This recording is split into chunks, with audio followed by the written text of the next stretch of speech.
work like that. We've been talking almost all day now. You haven't mentioned race a single time. We've mentioned economics, rich and poor, a number of times. Do you think that we overplay the role of racial conflict in American life? Yes. I think race, it takes up too much space. There's people that we all have in our lives who are same race that we can't stand. And there's people in our lives from other races that we get along with way better. So it's not about race. It's not about color and gender and this and that. It's about who do you connect with? You know, who do you vibrate with? You know what I mean? Who's on the same wavelength? Who wants to be the same kind of person? Who wants to do the right thing when you want to do the right thing? That's who you connect with. So I think a lot of people make a lot of money off of the racists fighting against each other and bickering. And they the ones who push it in our face all the time that we're separate. And does feel like there's more of that, doesn't there? Yeah, it seems like it's like you're stuck in a bad movie and you can't get out. Like you can't find the exit and it continues to play on the screen and you're just running around looking for the exit, and this bad movie continues to just haunt you day by day by day by day. You know, that's what we're caught in.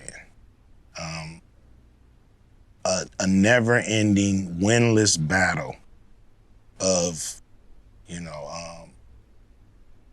of race and color, and we're worried about, where you from, and, hip-hop, what's great about hip-hop, like, it was a saying in hip-hop, early hip-hop, I think Rakim coined this phrase, it ain't where you from, it's where you at,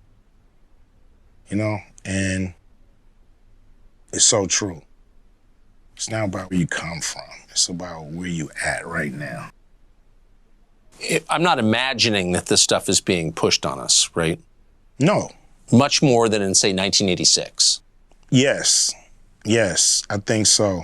Because in 1986, you had movies and television, and it was all scripted, and we knew this is a scripted show.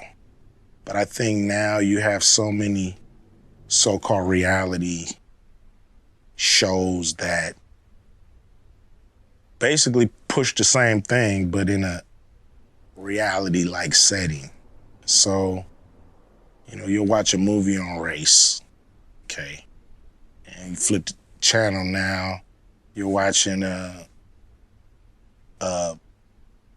somewhat like documentary reality show that's highlighting and magnifying race and status and where you belong in this country and where you don't. And, we're highlighting the bad guys here. We're highlighting the good guys,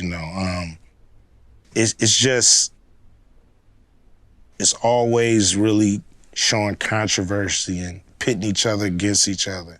And with the reality shows, controversy sells. So they're not showing people getting along. What they want to get to is the fight, the conflict, the argument, the throwing of the bottles, the turmoil, the differences.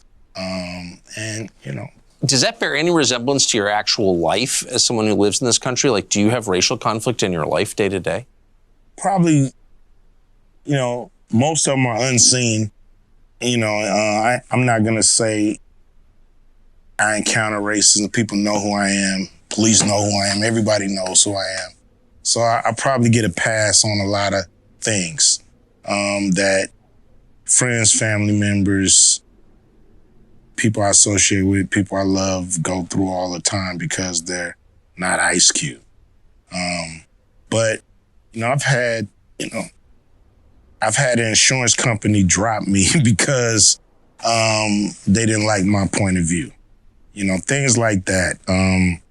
Are you mad about it? Are you mad at people for their skin color ever in the course of a day? I'm not mad at people because of their skin color. I'm mad at people because of what they do and the things they choose not to do.